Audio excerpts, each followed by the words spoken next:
दोस्तों, अभी आपने देखा कि किस तरह से दिल्ली में एक साक्षी नाम के लड़की के को किस तरह से साहिल नाम के एक सरफिरे के द्वारा, जिहादी मानसिकता के व्यक्ति के द्वारा किस तरह से 20-30 बार चाकू से घोंप-घोंप करके उसे मार डाला गया।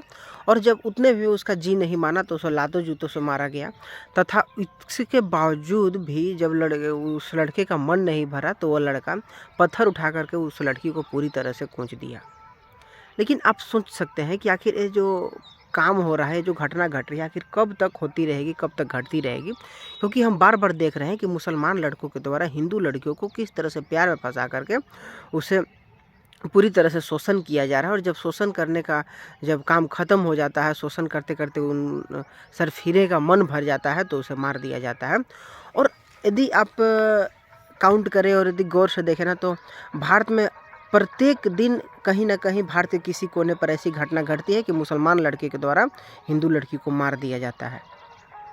लेकिन आप इसकी क्या निदान सोच सकते हैं कि आखिर ऐसा कब तक चलते रहेगा? हम तो मोदी को, अमित शाह को बहुत ही अच्छी तरह से तारीफ़ करते हैं कि वो हमारे लिए सब काम करेंगे, हमारे भलाई के लिए काम करेंगे। लेकिन इतना होने के बावजूद भी, प्रतिदिन इस प्रकार से घटना घटने के बावजूद भी नरेंद्र मोदी के द्वारा, अमित शाह के द्वारा किसी भी प्रकार का कोई भी सवाल नहीं उठाया जा रहा है। अमित शाह संसद में आकर के भाषण देते हैं और दहाड़ने टाइप से करते हैं कि हम पीएको को वापस लेंगे। तो पीएको को वापस करके आप खाक कबाड़ लीजिएगा। आप अपने देश के हिंदुओं को सुरक्षित नहीं कर पा रहे हैं, आप पीओके लेने की बात कर रहे हैं, पाकिस्तान को मिटाने की बात कर रहे हैं, पाकिस्तान से अपने सीमा वापस लेने की बात कर रहे हैं। जब भारत के मुसलमान जब आतंक फैला रहे हैं, हिंदुओं को इस तरह से जीना हराम कर रखे हैं, हिंदू बहन बेटियों को वो लोग सिर्फ और सिर्फ खिलौना समझकर यूज कर रहे हैं। और हम तो खैर जनता अपना काम चाह करके भी पूरी तरह से जो चाहती है जनता वो नहीं कर पाती है। लेकिन सरकार इसके लिए क्या कर रही है? कुछ नहीं।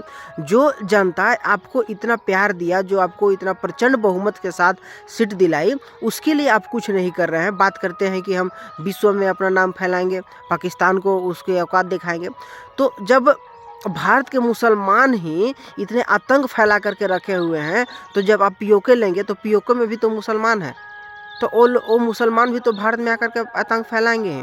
क्योंकि हम देखते हैं कि अक्सर विश्व के जितने भी मुसलमान हैं, उन सारे मुसलमानों की मानसिकता एक ही होती है, चाहे वो किसी भी देश का हो, कहीं का भी मुसलमान हो। लेकिन आखिर हम कब तक ऐसा सहते रहेंगे? कब तक हमारे साथ ऐसा जुल्म होता रहेगा? क्योंकि हम पूरी तरह से सर्वोपरि आपके ऊपर न्यौछावर हो चुके हैं। तथा हम यही चाहते हैं कि हमारा मदद कानून के तरीके से हो। और यदि हम लाठी डंडे पर आ जाएँ, यदि मारपीट करने पर आ जाएँ, तो खैर आपने देखा कि किस तरह से इस बार रामनवमी में जब जो मुसलमान हमेशा से हिंदुओं को मारते आए थे, किस तरह से वो मुसलमान को अपनी औकात याद आ गई इस रामनवमी में। और यदि सरकार कुछ नहीं करती है तो मजबूरन हमें वैसा कदम उठाना पड़ जाएगा। लेकिन आज हम इस इंतज़ार में हैं कि नरेंद्र मोदी के द्वारा, अमित शाह के द्वारा, और जो भी हमारे कानून बनाने के लिए जिन्हें हम अपने न्याय व्यवस्था चलाने के लिए बैठा करके रखे हुए हैं, हम पर उन पर भरोसा है कि आखिर वो आएंगे और हमारा इस जो दिक्कत हो रहा है उसको ख़त्म करेंगे। और इसका सिर्फ़ और सिर्फ एक ही उपाय है कि भारत में जितने भी मदरसे हैं, जितने भी मस्जिद हैं ना, उन सारे के सारे को बंद कर देना चाहिए। क्योंकि वहीं से ऐसी मानसिकता को उत्पत्ति दी जाती है, ऐसे लोगों को ट्रेनिंग दी जाती है, लोगों को उकसाया जाता है कि तुम जा कर के हिंदू लड़कियों को प्यार के झांसे फँसाओ, उसे प्यार करो, उससे सेक्स करो, उसे प्रेग्नेंट करो और उसे फिर मार दो, या तो उसे मुस्लिम बना दो, इत्यादि इत्यादि सारे काम ऐसे ही जगहों से की जाती है। तो यदि भारत के जितने भी मदरसे हैं, मस्जिद हैं, जब इन सभी को बंद नहीं किया जाएगा ना, तब तक ऐसी घटना घटती रहेगी। और यदि सरकार के पास इसका और कोई निदान है तो निदान करे, नहीं तो मजबूरन हिंदुओं को आकर के रोड पर और सरकार के खिलाफ बिगुल बजानी पड़ेगी, तब जाकर के उन्हें औकात याद आएगी।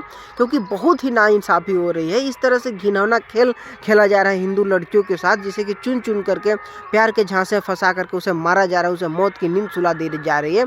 तो आप सोचिए कि जिस परिवार के बेटी के साथ ऐसी घटना घट रही होगी, उसके साथ क्या गुजर रही होगी, क्या बीत रही होगी। तो बहुत ही दिक्कत है, बहुत ही मजबूरी है कि हम लोगों को ऐसी हालात में जीना पड़ रहा है, ऐसे हालात में रहना पड़ रहा है, जो कि इस तरह से उन लोगों के द्वारा टारगेट बना करके लड़कियों को मारा जा रहा है, प्यार के झांसे फंसाया जा रहा है।